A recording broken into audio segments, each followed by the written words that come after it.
আপনারা যতভাবে আমড়ার আচার বানান না কেন, এই আমড়ার আচারটি 10 on 10। কেউ খাওয়ার পরে এটার প্রশংসা না করে পারবে না। আসসালামু আলাইকুম everyone, welcome back to my channel.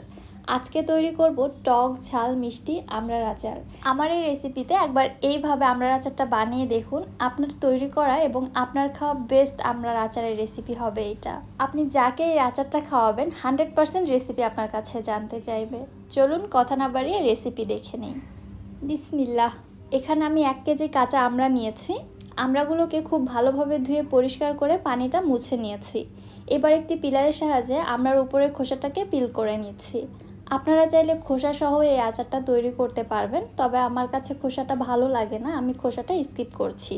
আমড়ার খোসাতে কিন্তু প্রচুর পরিমাণে ভিটামিন ও ক্যালসিয়াম থাকে। আপনারা চাইলে এটা সহ আচারটা তৈরি করতে পারেন। এছাড়াও খোসাগুলো দিয়েও কিন্তু আলাদাভাবেও আচার তৈরি করে নিতে পারেন। সবগুলো আমড়া ছিলে নেওয়ার পরে আমড়ার গাগুলোকে আমি ঠিক এরকম কুচি কুচি করে কেটে নিয়েছি। একদম গভীর করে কেটে নিতে হবে যেন আটি বরাবর বটিটা পৌঁছে যায়। আজ তো আমরা আচারের মধ্যে কোনো মশলা কিন্তু একদমই ঢোকে না, সেই ক্ষেত্রে আচার খেতে ভালো লাগে না। আর এইভাবে যদি কেটে নেওয়া হয়, প্রত্যেকটি মশলা, ঝাল, লবণ, চিনি সব কিছু এত সুন্দরভাবে ঢোকে, আচারটা খেতে জাস্ট অসাধারণ লাগে। এবারে আমড়ার মধ্যে দিয়ে দিচ্ছি আমি 1.5 কাপ চিনি, হাফ চা চামচ লবণ এবং 3 টেবিল চামচ হোয়াইট ভিনেগার। ভিনেগারটা দিলে আচারটা দীর্ঘদিন পর্যন্ত সংরক্ষণ করে রাখা যাবে। এবারে চিনির সঙ্গে আমড়াগুলোকে একটু নেড়েচেড়ে ভালোভাবে কোট করে নিচ্ছি। এইভাবে রেখে দিলে কি হবে, আচারটা তৈরি করার সময় আর আমড়াগুলো গলে যাবে না, প্রত্যেকটি আমড়ায় আস্ত থাকবে। এছাড়াও আমরা কিন্তু অনেক শক্ত, আমরা সহজে গলতে চাই না। তারপরেও এইভাবে যদি 1 ঘন্টা রেস্টে রাখা হয় তাহলে একদম নিশ্চিন্ত থাকা যাবে, কোনো ভয়ই থাকবে না আমড়া গলে যাওয়ার। এবার একটি ঢাকনা দিয়ে ঢেকে রেস্টে রেখে দিচ্ছি 1 ঘন্টার জন্য। সেই ফাঁকে আমি একটি স্পেশাল মশলা তৈরি করে নিচ্ছি। চুলায় একটি প্যানের মধ্যে নিচ্ছি 1 চা চামচ জিরা, 1 চা চামচ ধনিয়া, 1 চা চামচ মৌরি, 1 চা চামচ মেথি, হাফ চা চামচ কালো জিরা এবং সবশেষে দিচ্ছি 8টি শুকনো মরিচ। এবারে চুলা হিটটাকে লোতে রেখে মশলাগুলোকে 2 মিনিট জাস্ট রোস্ট করে নিব। এর থেকে বেশি ভেজে পুড়ে ফেলানো যাবে না, তাহলে মশলার ফ্লেভার পুরোটাই নষ্ট হয়ে যাবে। ভেজে নিতে নিতেই ফিল করবেন খুবই সুন্দর একটা মশলার ফ্লেভার ছড়িয়েছে। ঠিক ওই পর্যায়ে আমি এটা চুলা থেকে নামিয়ে হালকা ঠান্ডা করে নিয়ে মশলাগুলোকে ব্লেন্ডারে ব্লেন্ড করে আধো ভাঙা করে নিব। এগুলোকে একদম গুঁড়ো করে ভেঙে নেওয়া যাবে না, জাস্ট আধো ভাঙা করে নিব। এইদিকে 1 ঘন্টা পরে আমড়ার মধ্যে থেকে কতটা পরিমাণে পানি বের হয়েছে জাস্ট দেখুন, এবং চিনিটা পুরোপুরিভাবে মেল্ট হয়ে শিরাতে পরিণত হয়েছে। আর আমড়ার কালারও কিন্তু পুরোটাই চেঞ্জ হয়ে গেছে। এবারে চলে যাচ্ছি চুলাতে আচারটা তৈরি করার জন্য। শিরা সহ সবগুলো আমড়াকে একটি প্যানের মধ্যে নিয়ে নিচ্ছি।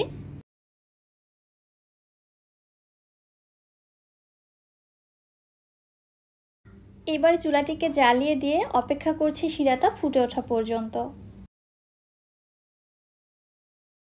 শিরাটা যখন ফুটে উঠেছে তখন আমি ঝালের জন্য দিয়ে দিচ্ছি 1 চা চামচ শুকনা মরিচের গুঁড়া, হাফ চা চামচ দিচ্ছি হলুদের গুঁড়া, এটা জাস্ট কালারের জন্য। আপনারা চাইলে দিতে পারেন, আবার চাইলে স্কিপও করা যেতে পারে। আবারও একটু নেড়েচেড়ে সব কিছু ভালোভাবে মিশিয়ে নিয়ে একটি ঢাকনা দিয়ে ঢেকে রেখে দিচ্ছি আমড়াগুলো পুরোপুরিভাবে সেদ্ধ হওয়া পর্যন্ত। মাঝে মধ্যে ঢাকনাটা উঠিয়ে একটু নেড়েচেড়ে দিতে হবে যেন প্যানের তলায় লেগে না যায়। জাল করতে করতে দেখতে পাচ্ছেন শিরাটা কিন্তু ঘন হতে শুরু করেছে এবং আমড়ার কালার পুরো চেঞ্জ হয়ে গেছে। এবার আমি এর মধ্যে দিয়ে দিচ্ছি হাফ কাপ তেঁতুলের কাঠ। কিছুটা আস্ত তেঁতুল পানিতে 10 মিনিটের মতো ভিজিয়ে রেখেছিলাম, তারপরে হাতের সাহায্যে চিপে বিচিটাকে আলাদা করে ফেলে দিয়ে জাস্ট পাল্পটা এখানে ব্যবহার করছি। আগে থেকে ভেজে আধো ভাঙা করে রাখা মশলা থেকে এবার এখানে দিয়ে দিচ্ছি 3 চা চামচ মশলা। বাকি যে মশলাটুকু অবশিষ্ট রয়ে গেল, এই মশলাটা অন্যান্য যে কোনো আচারের ক্ষেত্রে ব্যবহার করা যাবে, সব আচারে একদম পারফেক্ট টেস্ট দিবে। ভালোভাবে নেড়েচেড়ে মিশিয়ে নেওয়ার পরে এবারে দিয়ে দিচ্ছি হাফ চা চামচ বিট লবণ। বিট লবণটা অবশ্যই দিবেন, বিট লবণে কিন্তু এই আচারে অনেকটা টেস্ট বাড়িয়ে দেয়। আচার কিন্তু অলমোস্ট রেডি। আচারের এই শিরা বা গ্রেভিটা অনেকটাই ঘন হয়ে এসেছে। জাল করে আর বেশি এর থেকে ঘন করা যাবে না, তাহলে চিনির শিরাটা কিন্তু ক্রিস্টালাইজড হবে, সেই ক্ষেত্রে আচারটা খেতে ভালো লাগবে না। আমি চুলা থেকে নামিয়ে সার্ভ করে নিচ্ছি। দেখতে পাচ্ছেন কত লোভনীয় হয়েছে আচারটা। আর এটার যে গ্রেভি, মাশাআল্লাহ এত বেশি টেস্ট হয়েছে আমি আপনাদের বলে বোঝাতে পারবো না। আর এটা শুধু হয়েছে তেঁতুলের পিউরির জন্য। এই আচারে মাস্ট বি তেঁতুলের পিউরিটা ব্যবহার করতেই হবে। এই আচারটা বেশি দিন সংরক্ষণ করে রাখা যাবে না, কারণ এখানে তেল ব্যবহার করা হয়নি। আপনারা নর্মাল ফ্রিজে 3 থেকে 4 সপ্তাহ পর্যন্ত সংরক্ষণ করে খেতে পারবেন, তবে বাহিরে রাখা যাবে না। আচারটা গরম গরম খেতে যতটা মজা, আপনি যদি একদিন রেখে এই আচারটা খেতে পারেন তাহলে এর টেস্ট আরও 10 গুণ বেড়ে যাবে। আপনার বাসায় যদি সদস্য সংখ্যা বেশি হয়ে থাকে তাহলে আমার মনে হয় না এই আচারটা একদিনের বেশি টিকবে। আশা করছি রেসিপিটি অনেক বেশি ভালো লেগেছে আপনাদের কাছে। কেমন লেগেছে অবশ্যই আমাকে কমেন্ট করে জানাবেন। আজকে আর বেশি কথা বাড়াচ্ছি না, আজকের মতো এখানেই বিদায় নিচ্ছি।